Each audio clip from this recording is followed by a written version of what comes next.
South beat அன்பு உறவுகளுக்கு வணக்கம். நான் ஃபெலிக்ஸ் இன்பவுலி. இந்த நேர்காணலில் நாம் சந்திக்க இருப்பவர் திராவிட வெற்றிக் கழகத்தின் முதன்மை செயலாளர் திரு வல்லம் பஷீர் அவர்கள். வணக்கம். வணக்கம். தமிழ்நாட்டின் முதலமைச்சர் திரு விஜய் அவர்கள் முதலமைச்சர் பொறுப்பேற்ற பிறகு முதன்முறையாக டெல்லி செல்கிறார். இதற்கு முன்பாக சிபிஐ விசாரணைக்கு அவரு டெல்லிக்கு போனாரு. அதை இப்போ சோசியல் மீடியாவில் எல்லாரும் எழுதுறாங்க. அன்னைக்கு சிபிஐ விசாரணைக்கு போனாரு, இன்னைக்கு முதலமைச்சராக டெல்லிக்கு போகிறார் அப்படின்னு தாவேக்கு ஆதரவாளர்கள் அதை பதிவு பண்றாங்க.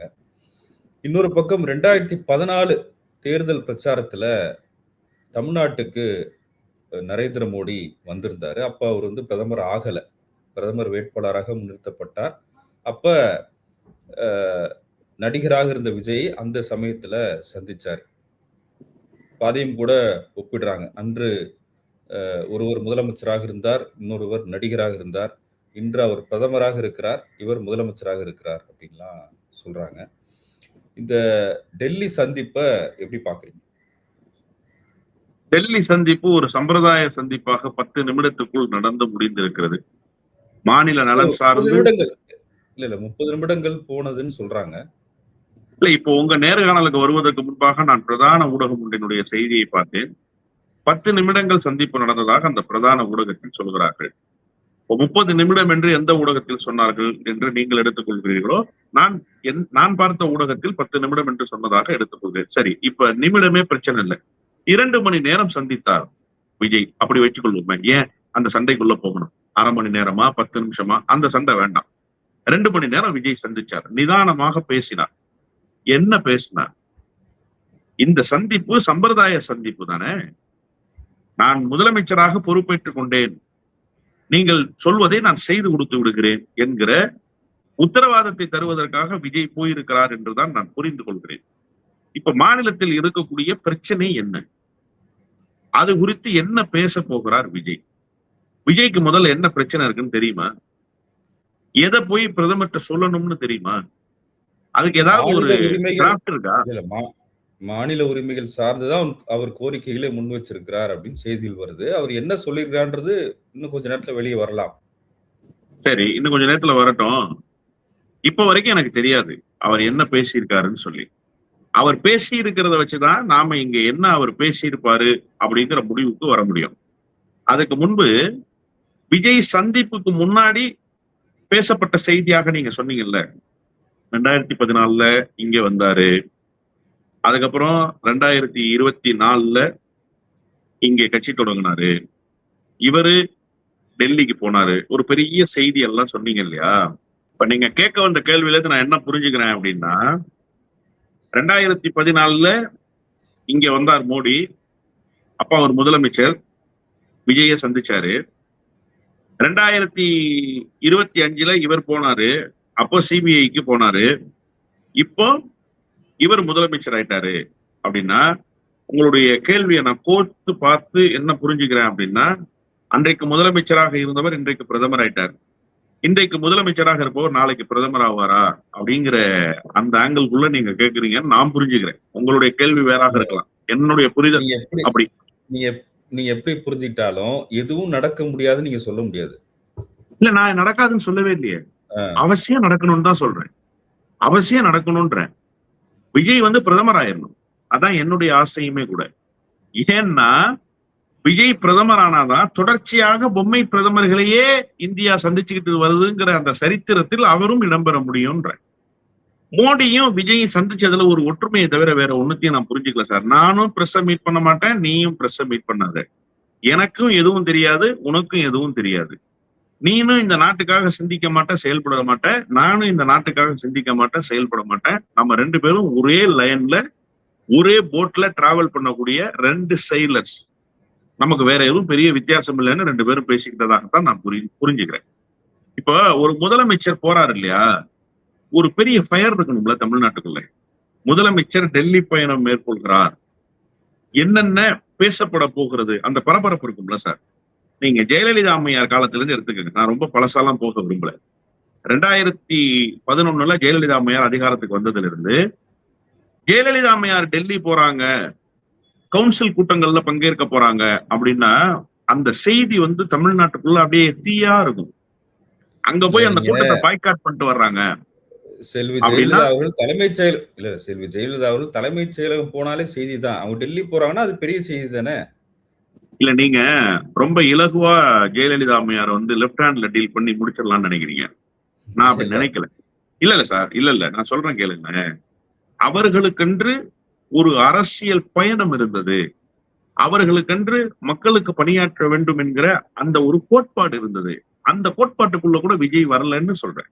நீங்க ஜெயலலிதாவோட கம்பேர் பண்ணாதீங்க. அவங்க தலைமைச் செயலகத்துக்கு வந்தாலே அது செய்திதான் அப்படின்றது இல்ல. தினந்தோறும் இயங்கிக் கொண்டிருந்தாரா இல்லையா ஜெயலலிதா? தினந்தோறும் இயங்குனாங்கல்ல. அரசு நடந்துச்சுல்ல. இங்கே ஒரு அரசு நடக்குதா? அரசு நடப்பதற்கான அறிகுறிகள் தென்படுதா? அரசு என்ன செஞ்சுக்கிட்டு இருக்குங்கிற ஒரு கேள்வி இருக்குல்ல. சார் நீங்க விவசாய கடனை தள்ளுபடி பண்ணார் சார். தள்ளுபடி பண்ணதுல நிறைய குளறுபடிகள் நடந்துருச்சுன்னு விவசாய சங்கங்கள் சொல்லுது. அரசினுடைய நிலைப்பாடு என்ன? அரசு பதில் சொல்லுதா? அரசு வாய் திறக்குதா? இல்ல. அமைச்சர்களும் கருத்து சொல்லல. முதலமைச்சரும் வாய் திறக்க மாட்டேன்றார். அப்படியே கொஞ்சம் பின்னோக்கி வாங்க. தலைநகர் சென்னை இருள்ல மூழ்கி கிடக்கு. அதுக்கு யார் காரணம்னு கேட்டா திமுக தான் காரணம்ன்றாங்க. நீங்க அதிகாரத்துக்கு வந்துட்டீங்கல்லன்னு கேட்டா நாங்க இனிமே சரி பண்ணுவோம்ன்றாங்க. இதெல்லாம் எங்க பதிலா சொல்லப்படுதுன்னா சமூக வலைதளத்துல கேள்வி எழுப்பி பதில் சொல்லப்படுகிறதே தவிர அரசு சார்பில் பொறுப்பான பதில்கள் சொல்லப்பட்டிருக்கா? மின்சாரத்துறைக்கு அமைச்சர் இருக்காருல்ல, அவரை நிர்வகிக்க முதலமைச்சர் இருக்காருல்ல. அப்ப நீங்க எப்படி இதை ஜெயலலிதாவோட ஒப்பிட முடியும்? ஜெயலலிதா ஆட்சி காலத்துல எப்படி இருந்துச்சா? ஜெயலலிதா ஆட்சி காலத்துல ஒரு இஷ்யூவை ஃபேஸ் பண்ண முடியாம அரசு தடுமாறிச்சா? அப்படி ஒரு காட்சியை நீங்க பாத்தீங்களா? இல்ல. இப்ப அது நடக்குது இல்ல. அப்ப இது டெல்லி போகிற போது ஒரு அரசினுடைய முதலமைச்சராக போறாரு அவர் டெல்லிக்கு. அவர் ஒன்னும் சாமானியனா போல, சாதாரணமானவனா போல, ஒரு நடிகரா போல அவரு. அவர் ஒரு நாட்டினுடைய முதலமைச்சராக போறாரு. அப்ப அதுக்கு உண்டான எதிர்பார்ப்பு எங்கிருந்து வரும்னா விஜய் என்ன பேச போறாருங்கிறதுல இருந்து தான் வரும். விஜய் நேற்றைக்கு டெல்லி புறப்பட போகிறார் என்கிற செய்தியே பேசுபொருள் இல்ல முதல்ல. இன்னைக்கு போய் சந்திச்சுட்டு வந்தது உங்க கூற்றுப்படி 1/2 மணி நேரம், என் கூற்றுப்படி 10 நிமிஷம். எது உண்மை எது பொய்ன்னு இன்னும் கொஞ்ச நேரத்துல தெரிய வந்துடும். அப்போ இந்த சந்திப்பு என்ன தாக்கத்தை ஏற்படுத்திருச்சு? இந்த சந்திப்பு தமிழ்நாட்டுக்கு என்ன நன்மையை பயக்க போகுதுன்னு கேக்குறேன். ஏன் இத வந்து வெளியில சொல்றதுல என்ன வெக்கம் இருக்கு அவருக்கு? டெல்லியில இல்ல அடுத்து இப்ப பத்திரிகையாளர்களை சந்திச்சு போகிற போக்குலாவது ஒரு செய்தியை சொல்லிட்டு போலாம் இல்லையா? இல்ல நின்னு அடுத்து இப்ப நிதானமா உள்துறை பேச வேணாம் சார். இல்ல. இல்ல அடுத்து உள்துறை அமைச்சர் அமித்ஷாவ சந்திக்க போறாரு. நிதியமைச்சரை சந்திக்க போறாருன்ற செய்திகள் வருது. 2வது இந்த 2026 தேர்தல பொறுத்தவரைக்கும், தாவேகா கட்சிய பொறுத்தவரைக்கும், அவங்களுக்கு வந்து ஊடகங்களே தேவையில்லை அப்படின்ற ஒரு நிலைக்கு அவங்க வந்துட்டாங்கல்ல. இல்ல சார் நானு ஊடகங்கள் தேவையில்லைங்கிற நிலை வந்து நீங்க கட்சியாக இருந்த போது, அரசாக இருக்கிற போது ஊடகங்கள் தேவையில்லைன்னு நீங்க எப்படி சொல்ல முடியும்? சார் ஜனநாயகத்தினுடைய 4வது தூண் சார் ஊடகம். என்னுடைய குரல் எப்படி சார் ஒலிக்கும்? நான் ஒரு சாமானியன் இல்லையா? நான் ஓட்டு போட்டேன்ல. விஜய்க்கு ஓட்டு போடல. நான் ஒரு அரசு அமையணும்னு ஓட்டு போட்டிருக்கேன். இப்ப என்ன மாதிரியே ஒரு அரசு அமையணும்னு திமுக ஓட்டு போட்டவன் இருக்கான், அதிமுக ஓட்டு போட்டவன் இருக்கான், விஜய்க்கு ஓட்டு போட்டவன் இருக்கான் இல்லையா? இவனுக்கு ஒரு கேள்வி இருக்கு. இந்த அரசு கிட்ட கேட்பதற்கு. யார் கேட்பாங்க? நான் போய் கேட்க முடியுமா கோட்டையில? பனையூர் பங்களால போய் நான் தேவுடு கேட்க முடியுமா? யாரு கேட்க முடியும்? ஒரு ஊடகவியலாளர் தான் என்னுடைய குரலை விஜய் கிட்ட கேட்க முடியும். அப்போ என்னுடைய கேள்விக்கு ஊடகவியலாளர் விஜயிடமிருந்து பதில் பெற்று தரணும். அதான் ஊடகத்தினுடைய பணி. அதை நான் கேட்டு திருப்தி அடைஞ்சுக்கணும். ஆமா இன்னைக்கு இந்த பிரச்சனை இருக்குல்ல, முதலமைச்சர் இதான கருத்து சொல்லிருக்காரு, இதுதான் அரசினுடைய நிலைப்பாடு அப்படின்னு நான் தெரிஞ்சுக்கணும்ல. இப்ப அரசுக்கு ஒரு ஊடகத்தை சந்திக்க வேண்டியது என்பது இன்றியமையாததாக இருக்கா இல்லையா? அப்ப அரச கையில வச்சிருக்க நீங்க பேன் பண்ணிருங்க ஊடகத்தெல்லாம். ஊடகம் தான் தேவையில்ல சார். நீங்க தேவையில்லைன்னு தான் ஃபீல் பண்றீங்க.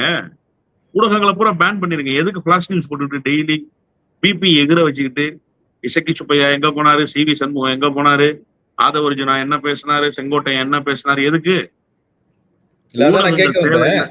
தேவையில்லை. நீங்க சொன்னீங்க தமிழ்நாட்டுல ஒரு ஃபயர் வேண்டாமா அப்படின்னு. ஃபயர் நடந்துகிட்டு இருக்கே. அதிமுகவுல 2 பிரிவுகளா இருந்தவங்க ஒண்ணு சேர்ந்திருக்காங்க. எடப்பாடி பழனிசாமி தரப்பும், எஸ்.பி. வேலுமணி தரப்பும் இணைஞ்சுட்டாங்க. இதுல சி.வி. சண்முகம் மட்டும் அந்த இணைப்புல பங்கேற்கல. அவர் பதிலும் சொல்லல. ஆனா அவர் சேர்ந்துருவாருன்னு எஸ்.பி. வேலுமணி தரப்பு சொல்றாங்களே தவிர, அவரு தாவேக்கால இணைய போறாரு அப்படிங்கிற செய்திகளும் வருது. இந்த அரசியல் சூழ்நிலை தமிழ்நாட்டில் நடந்துட்டு தானே இருக்கு. இது மக்களுக்கு தேவையானதா? மக்களுக்கு நலன் பயக்கக்கூடியதா அது? இது அரசியல் சதுரங்கம், இது குதிரை பேரும். இது இல்ல மக்களுக்கு தேவை. மக்கள் இதைதான் பார்த்துட்டு உட்காந்துருக்காங்க. இது ஒரு கியூரியாசிட்டி அடிப்படையில பேசப்படுகிற செய்தி, அவ்வளவுதான். என்ன நடந்திருக்குன்னு தெரிஞ்சுக்கணும், அவ்வளவுதான். இந்த செய்தியை தெரிஞ்சுக்கலன்னா மக்களுக்கு சோறு கிடைக்காதா? குடிக்க தண்ணி கிடைக்காதா? இருக்க இருப்பிடம் இருக்காதா? இதை தாண்டி ஒரு அரசு இந்த நாட்டு மக்களிடத்துல ஒரு உரையாடலை நிகழ்த்தணுமா வேணாமா? ஒரு டிரான்ஸ்பரன்சி இருக்கணுமா வேணாமா கவர்னரன்ஸ்ல? அந்த கவர்னரன்ஸ்ல டிரான்ஸ்பரன்சி எதை வச்சு நீங்க மெயின்டைன் பண்ணுவீங்க? மீடியா பேஸ்ல தானே மெயின்டைன் பண்ண முடியும். ஊடகத்தின் முன்னால் பேசுவதன் மூலமாக தானே மெயின்டைன் பண்ண முடியும். உங்களுடைய குரலே இது வரைக்கும் கேட்கல சார் எனக்கு. சி ஜோசப் விஜய் என்னும் நான் அன்னைக்கு கேட்டதுதான். ரொம்ப நாளைக்கு பிறகு அன்னைக்கு கேட்டோம். அன்னைக்கு பிறகு என்னைக்குமே நாங்க கேட்க முடியாதா அந்த குரலை? சட்டப்பேரவையில கூட நீங்க ரொம்ப லிமிட்டட் எடிஷன்ல தான் பேசுறீங்க. உங்களுக்கு இஷ்யூ அட்ரஸ் பண்ண தெரியுமா? அதுக்கு இன்னொரு விதமான ஒரு நியாயமும் சொல்றாங்கல்ல. இப்ப சாமானிய மக்கள்கிட்ட நம்ம பேசும்போது அவர் எதுக்குங்க பேசணும்? அவர் செயல்பட்டா போதாதா? அவர் பேசணும்னு ஏன் எதிர்பார்க்கறீங்கன்னு கேக்குறாங்க. இல்ல, இந்த 15 நாள்ல அவர் என்ன செயல்பட்டு கிழிச்சாரான்னு சொல்லுங்க. அவர் பேசணும்னு எதிர்பார்க்கல. அவர் ஒன்னும் எங்களை பாடி மகிழ்விச்சு சினிமால தூங்க வச்சது மாதிரி எங்களை தூங்க வைக்கணும்னு நாங்க எதிர்பார்க்கல. அவருடைய செயல்பாட்டுல அவர் காட்டணும்னு நாங்க கேட்கிறோம். அவருடைய செயல்பாடு என்னவா இருக்குன்னு அவர் சொன்னாதானே எங்களுக்கு தெரியும். அவர் சொல்லவே இல்லையே. அவர் சொல்லாம எங்களுக்கு எப்படி தெரியும்ன்ற? நாங்க என்ன டெய்லி போய் கோட்டையில சிசிடிவி கேமரா வச்சா பார்த்துக்கிட்டு இருக்கோம்? அவர் செயல்படுவது ஒன்று ஊடகத்தின் வாயிலாக இந்த நாட்டு மக்களுக்கு தெரிய வரணும். தெரிய வந்துருச்சா? தெரிய வந்திருக்கா சார்? சொல்லுங்க சார். வரல. மீட் பண்றாருல. யாரு முதலமைச்சர்? ஆதவர்ஜுனா முதலமைச்சரா இல்ல விஜய் முதலமைச்சரா? யாரு முதலமைச்சர்? ஆதவர்ஜுனா எதுக்கு பிரஸ் மீட் பண்ணாரு? அதை சொல்லுங்க.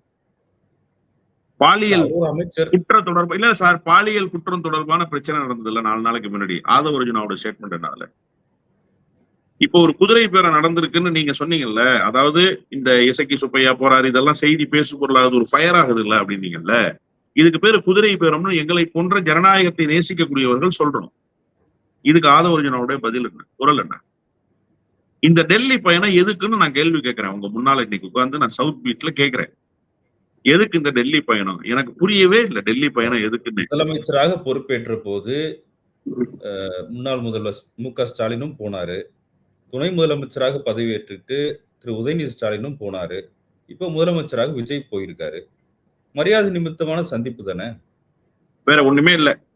சும்மா ஹாய் பாய் சொல்றதுக்காக வந்திருக்கீங்க டெல்லிக்கு, அப்படிதானே? வேற என்ன இருக்கணும்னு நீங்க எதிர்பார்க்கறீங்க சார்? இந்த மாநிலத்துக்கு எல்லாத்தையும் கொடுத்து கிழிச்சிட்டானா டெல்லியில இருந்து? டெல்லியிலிருந்து இந்த மாநிலத்துக்கு கொடுக்க வேண்டிய நிலுவை என்ன இருக்கு? நீங்க பதவி ஏத்தீங்கல்ல, நீங்க பதவி ஏத்துக்க போறீங்கிற செய்தி 3 நாளைக்கு முன்னாடி நீங்க தான் பொறுப்பேற்க போறீங்கிற செய்தி பரவலா பேசப்பட்டுச்சுல. உங்களுக்கு அறுதி பெரும்பான்மை கிடைக்காம உங்களை லோன்னு அலைய விட்டாரு இல்லையா ஆளுநரு? அந்த ஆளுநர் உங்களை ஏன் அலைய வச்சாருன்றத நீங்க புரிஞ்சுக்கிட்டீங்களா? அதற்கு முன்பு தர்மேந்திர பிரதான் ஒருத்தர் ஒரு செய்தியை சொன்னாரு. நீங்க தான் 107 இடங்கள்ல வெற்றி பெற்றிருக்கீங்கன்னா பிஎம்சியை ஏற்கணுமா வேணாமா அப்படிங்கிற முடிவை நீங்க எடுத்துட்டீங்களா? அதை பத்தி பேசுனீங்களா? ஏற்கிறீங்களா மறுக்கிறீங்களா? இந்த இன்னைக்கு சொல்லிட்டாரு உயர்கல்வித்துறை அமைச்சர் என்னன்னா, வேந்தராக கவர்னரே தொடருவாரு, பழைய அரசு பின்பற்றிய நடைமுறையை நாங்க பின்பற்ற முடியாதுன்றாரு. அது அரசினுடைய கருத்து தானே? உயர்கல்வித்துறை அமைச்சர் சொன்னது அரசோட கருத்து தானே? இது குறித்து நீங்க டெல்லியில பேசுறீங்க. அதாவது அத முதலமைச்சர் முடிவெடுப்பார்னு சொல்லியிருக்காருல சேர்த்து. சரி சார், நான் என்ன கேட்கிறேன், ஒரு அமைச்சர் ஒரு செய்தியை சொல்லிட்டு அதை முதலமைச்சர் முடிவெடுப்பாருன்றாரு. கடந்த காலத்துல பின்பற்றப்பட்ட நடைமுறையே பின்பற்றப்பட வேண்டும் என்கிற அவசியம் இல்லைன்னா நாங்க க்ளோஸ் பண்ணிட்டோம்னு அர்த்தம். இதுக்கு எங்க இருந்து உங்களுக்கு பிரஷர் வந்துச்சு? நீங்க ஏன் இதை செய்றீங்க? அப்போ தர்மேந்திர பிரதான் சொன்னதை நீங்க செய்ய போறீங்களா? இது ஸ்கூல் எஜுகேஷன்ல பண்ணிட்டு ஹையர் எஜுகேஷன்ல அண்ணன் விஸ்வநாதன் சொன்னது மாதிரி நீங்க மீண்டும் பல்கலைக்கழகத்தினுடைய வேந்தராக ஆளுநரை நியமிக்க போறீங்களா? என்ன பதில்? எனக்கு புரியலையே. இப்ப அரசு தரப்புல இருந்து என்ன விளக்கம் கொடுக்க போறீங்க? சொன்னவர் யாரோ ரோட்டில் போகிறவர் அல்ல, உங்க கட்சியினுடைய நிர்வாகி இல்ல, சொன்னவர் உயர்கல்வித்துறையினுடைய அமைச்சர். அப்ப அது அரசினுடைய ஸ்டேட்மெண்டா நான் புரிஞ்சுக்கிறேன். இவர் என்ன பதில் சொல்ல போறாரு? இப்போ ஜிஎஸ்டி நிலுவைத் தொகை இந்த ஆண்டு வந்துருச்சா? அதை கேட்டீங்களா? கேட்பீங்களா? எவ்வளவு நிலுவைத் தொகை இருக்குன்னா மோடிக்கு ஞாபகப்படுத்துறீங்களா? இல்ல அந்த சந்திப்புல கேட்கல நம்ம முடிவு வர முடியாதுல்ல. சார் நான் என்ன கேட்கிறேன்னா, நீங்க இப்ப சந்திச்சிட்டீங்க. இந்த சந்திப்புக்கு பிறகு எந்த செய்தியுமே வராம வச்சுக்கிட்டீங்களே ஏன்னு கேக்குறேன். என்ன செய்தி வந்திருக்கு? இப்ப போடுங்க, டிவி ஆன் பண்ணுங்க. விஜய் பேசிட்டு இருக்காரா? டிவில லைவ்ல பேசிக்கிட்டு இருக்காரா சார்? இல்ல ஊடகத்துல ஏதாவது செய்தி வந்துகிட்டு இருக்கா சார்? விஜய் சந்திப்பு காலையில இருந்து இதே தான் செய்தி வருது. இப்ப போட்டோ வருது. காலையில இருந்து செய்தி வந்துச்சு, இப்ப போட்டோ வருது. அவ்வளவுதானே? வேற என்ன? வேற என்ன மாற்றம் நடந்துருச்சுன்னு நான் கேட்கிறேன். இப்ப எனக்கு ஒண்ணுமே புரியல சார். இந்த சந்திப்பு எதன் அடிப்படையிலானது? இந்த சந்திப்புக்கு பின்னால் என்ன இருக்கு அப்படிங்கிறது ஒரு சாமானியனா எனக்கு புரியல. எனக்கு புரிய வைக்க வேண்டியது யாருடைய கடமை? சந்திக்க போன முதலமைச்சரை தாங்கி இருக்கக்கூடிய அரசினுடைய கடமையா இல்லையா? அரசினுடைய கடமையா இல்லையா சார்?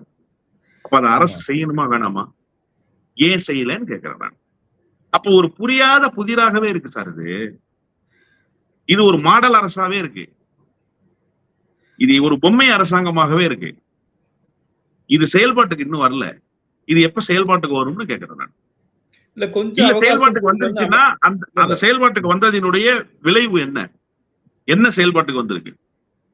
இல்ல 15 நாட்கள்லயே இவ்வளவு கேள்வி கேட்காதீங்க. கொஞ்சம் அவகாசம் கொடுங்க. அவங்க சரி பண்ணிக்குவாங்கன்னு அமைச்சர் வன்னியரசு சொல்றாரு. இல்ல இப்ப எனக்கு ஒரே ஒரு விஷயம்தான். அண்ணன் வன்னியரசு சொல்றாருன்னு நான் வன்னியரசு பக்கம் இந்த வண்டியை திருப்ப விரும்பல. இது தாவேகாவுக்கான அரசு இல்ல சார். நான் ஒரு விஷயம், இது தாவேகாவுக்கான அரசு. தாவேகா அரசில் அங்கம் வகிக்கிறது யாருன்னு கேட்டா விடுதலை சிறுத்தைகள் கட்சி. அண்ணன் திருமாவளவன் அவசரப்பட்டு எல்லாத்துக்கும் முன்னாடி வந்து பதில் சொல்லிக்கிட்டே இருக்காரு இந்த அரசு கிட்ட எழுப்புற கேள்விகள்லாம். அம்ப ஏன் நீங்க வந்து ஆதவர்ஜுனா மேல எழுதுறீங்க? அம்ப ஏன் நீங்க விஜய் மேல எழுதுறீங்க? என் மேல எழுதுங்க அப்படின்னு அவர் சட்டையை திறந்து காட்டுறாரு. நான் அப்படி அன்பு இதை விரும்பல.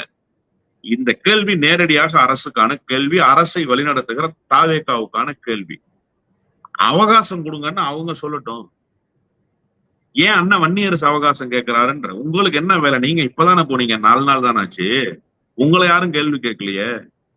ஒட்டுமொத்த அரசினுடைய செயல்பாட்டுக்கு நீங்க எப்படி அத்தாரிட்டி ஆக முடியும்? நீங்க ஆதி திராவிடர் நலத்துறை மட்டும்தான் உங்க பாட்டு, உயர்கல்வித்துறை உங்க பாட்டா? நீங்க தான் பதில் சொல்லுவீங்களா உயர்கல்வித்துறைக்கு? பள்ளி கல்வித்துறை உங்க பாட்டா? மின்சார துறை உங்க பாட்டா? ஆயத்தீர்வை உங்க பாட்டா?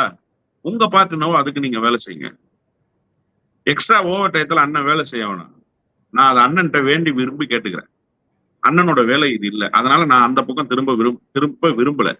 இப்ப கேள்வி வந்து என்னன்னா 15 நாள் தான் ஆகுது, அதுக்குள்ள இவ்வளவு கேள்வியா அப்படின்னா இந்த 15 நாளே ரொம்ப தொய்வா இருக்கீங்களே நீங்க. சார் இப்ப உங்களுக்கு ஓப்பனிங் டே இருக்குல்ல, அதாவது எலெக்ஷன் இம்ப்ளிமெண்ட் ஆனதற்கு பிறகு எலெக்ஷனுடைய கோட் ஆஃப் கண்டக்ட் இம்ப்ளிமெண்ட் ஆயிடுச்சு. அப்போ இந்த அரசு வந்து செயல்பாட்டை முழுவதுமாக நிறுத்திடும். அதன் பிறகு தேர்தல் முடிவு, அதன் பிறகு பொறுப்பேற்பதற்கான அவகாசம். பொறுப்பேற்றுக் கொண்டீர்கள். பொறுப்பேற்றுக் கொண்டு எத்தனை நாள் ஆச்சு? அப்போ ஒரு முழு வீச்சில் இயங்கி இருக்கணுமா வேண்டாமா? ஒரு முழு வீச்சில் செயல்பட்டு இருக்கணுமா வேண்டாமா? நீங்க முழு வீச்சில் செயல்பட்டீங்களா? செயல்படுறீங்களா? இல்ல. அப்ப இயல்பாக ஒரு கேள்வி எழத்தானே செய்யும். ஏன் செயல்படலன்னு நாங்க கேட்கிறோம்ல. எதுக்காக நீங்க இந்த மந்திரி சபையை நிரப்பாம இவ்வளவு நாள் வச்சிருந்தீங்க? ஏற்கனவே போடப்பட்ட 9 மந்திரி உங்களையும் சேர்த்து இல்லையா? அவங்களுக்கு ஏன் இலாக்கா கொடுக்காம வச்சிருந்தீங்க? அவங்க வெறுமனே கோட்டைக்கு வந்துட்டு போயிட்டு இருக்காங்களே. அதன் பிறகு நீங்க போட்டீங்க.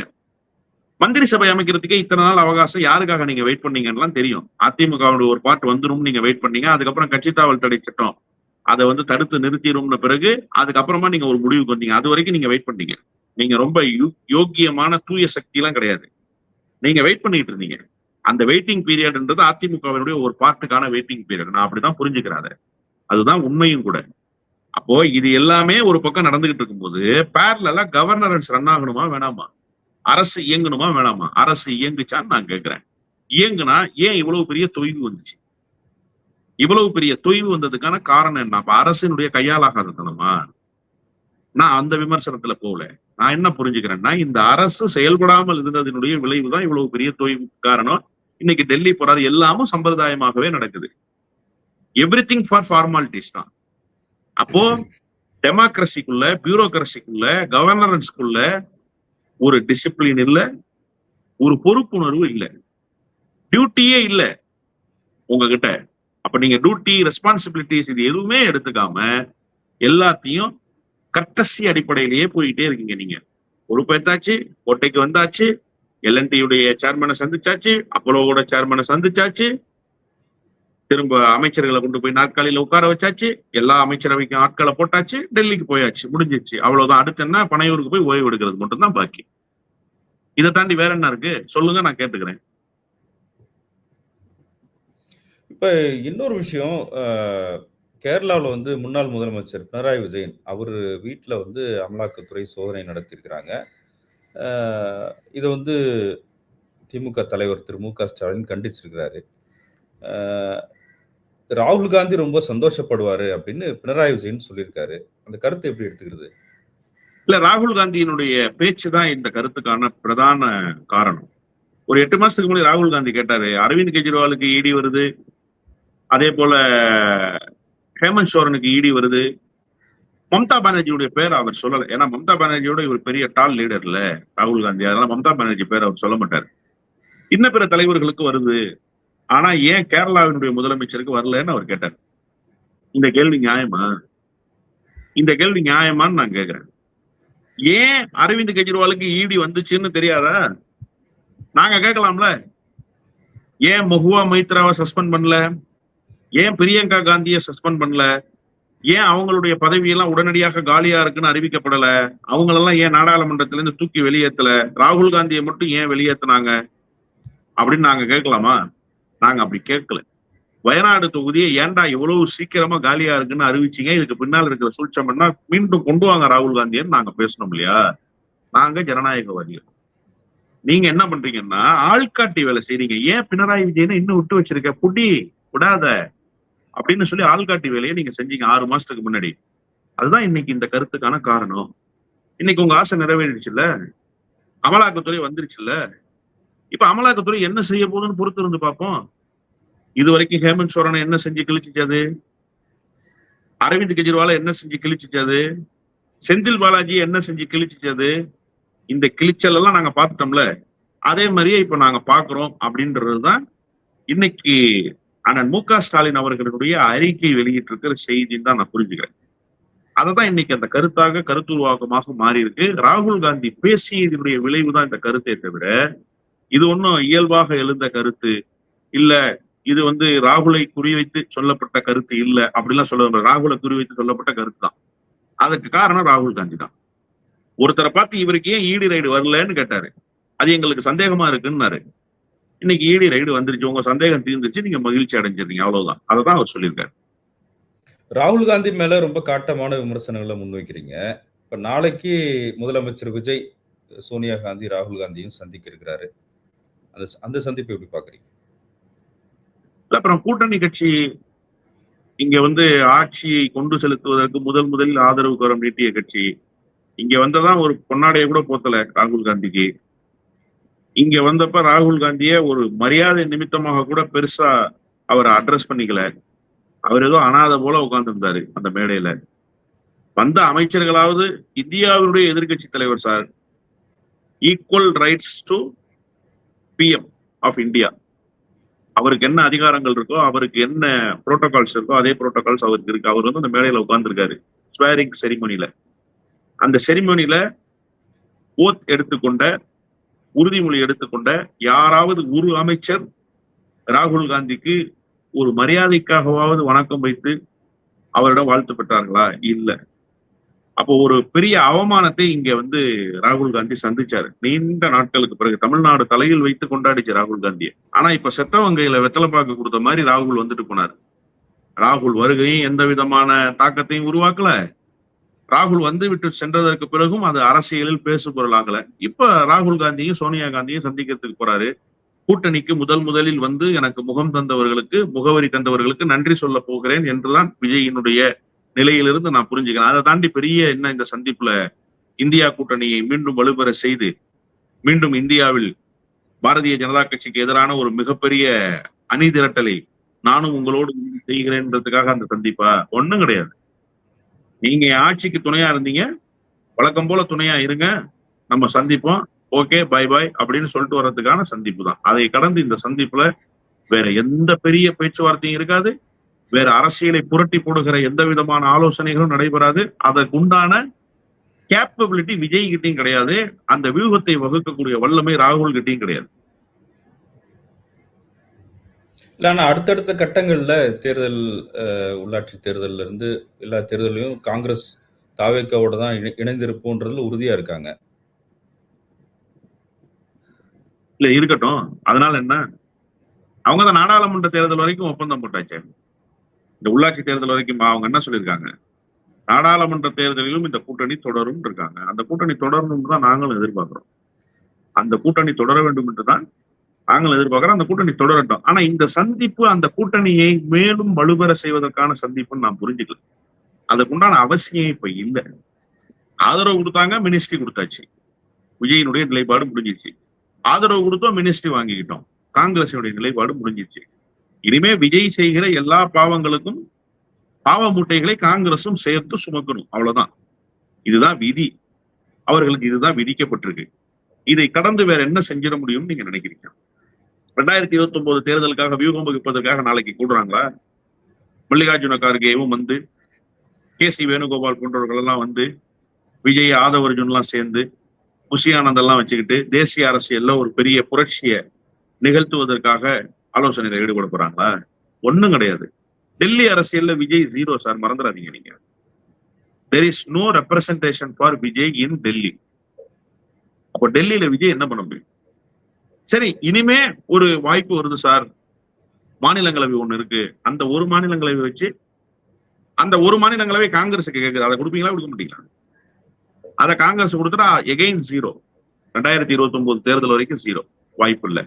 மேபி 2028ல ஒரு சான்ஸ் வருது இல்ல, அதுல ஏதாவது ட்ரை பண்ணலாம். அது வரைக்கும் என்ன சார் தேசிய அரசியலுக்குள்ள இவங்க 2 பேருக்கும் சம்பாஷணை? இவங்க 2 பேரும் தேசிய அரசியலுக்குள்ள அதுக்குள்ள என்ன பண்ணுவாங்க? ஒண்ணும் பண்ண முடியாது. வெறும் சம்பிரதாயம் தான். எகெயின் அது ஒரு கட்டசி, அவ்வளவுதான். அதை தாண்டி வேற ஒண்ணும் இல்லை. நன்றி. உங்களுடைய நேரத்துக்கு மிக்க நன்றி. நன்றி.